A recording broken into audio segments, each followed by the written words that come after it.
সুপ্রিয় শিক্ষার্থীবৃন্দ, আশা করি তোমরা সবাই ভালো আছো।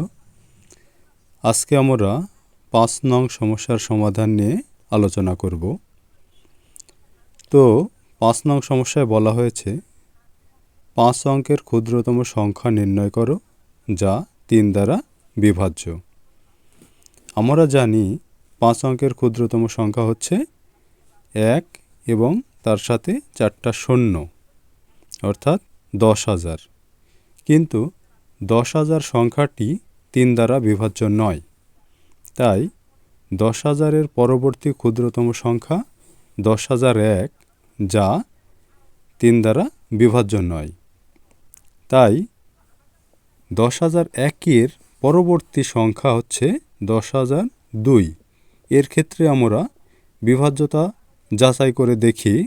নিয়ম অনুসারে ১০,০০২ সংখ্যাটির অঙ্কগুলোর যোগফল যদি ৩ দ্বারা বিভাজ্য হয়, তাহলে অবশ্যই প্রদত্ত সংখ্যাটি ৩ দ্বারা নিঃশেষে বিভাজ্য হবে।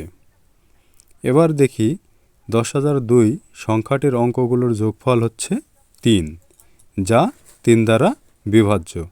অতএব ৫ অঙ্কের ক্ষুদ্রতম সংখ্যাটি হচ্ছে ১০,০০২, যা ৩ দ্বারা নিঃশেষে বিভাজ্য হবে। তো আজকে এ পর্যন্তই। পরবর্তী সমস্যা নিয়ে আমরা এর পরের ভিডিওতে আলোচনা করব। সবাইকে ধন্যবাদ।